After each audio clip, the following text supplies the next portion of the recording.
Oliver Stone. Oliver Stone, you know, who's got the new Snowden film out, which reminds me, your latest book is about surveillance. Yeah, I don't know. Hopefully, I know Oliver read it, and I like Snowden a lot. I went and saw it the other night. How was it? And Did you like think it's a terrific movie because the whole thing is they want to dismiss. Now you got a guy. We're in Pasadena. You got Adam Schiff is a local congressman from here. Yeah. And I'm going to say that SOB. Okay. Let's not mince words. I actually supported that guy. I spoke at All Saints Church and other places, and here in Pasadena. I said, well, he's better than, I forget his opponent and everything, you know. Well, this guy's been on the Intelligence Committee of the House. Okay? He's the leading Democrat on the Intelligence Committee. You find one single thing that Adam Schiff ever revealed about what our government was doing about spying on us and on the rest of the world.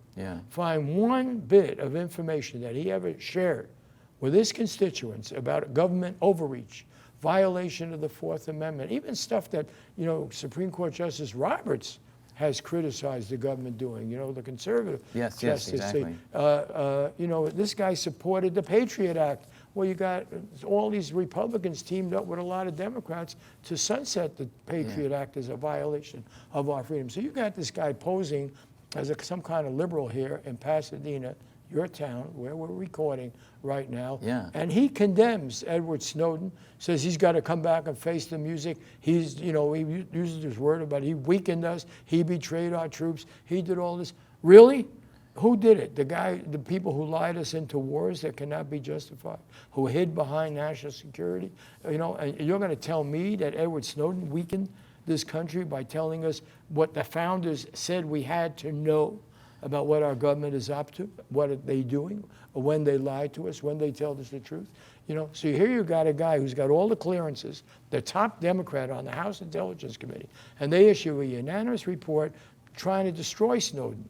You say, oh, you didn't really break his legs when he was training to be in special forces. He had shin splints, and the doctors told him you can't stay in. Well, do you think that there could be an agenda to use the surveillance state to intimidate the public? Oh, come on. What are we talking about? This is what our founders warned us about. Look, if you read nothing else, go read George Washington's farewell address. Wow. You know, that old commie, that old subversive George Washington, all right?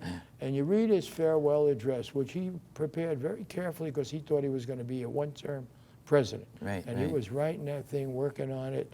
And, you know, obviously we didn't have radio or television. He was going to give it like a wall poster or, you know, the way they did Declaration of Independence.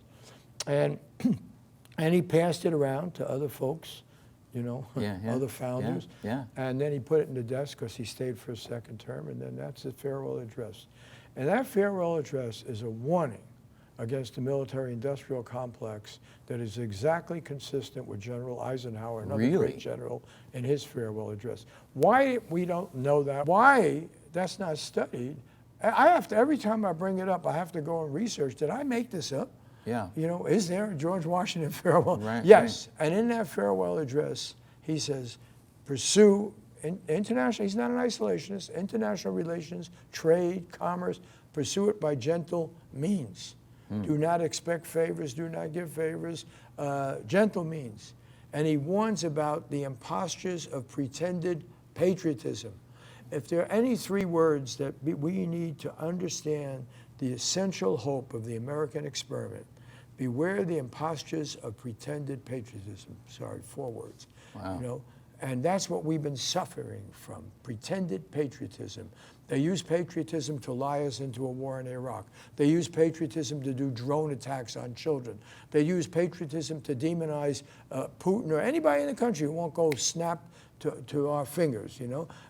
They have used the war on terror to gain a degree of power and observation over the American people that no dictator ever had because of modern technology. That's what's happened.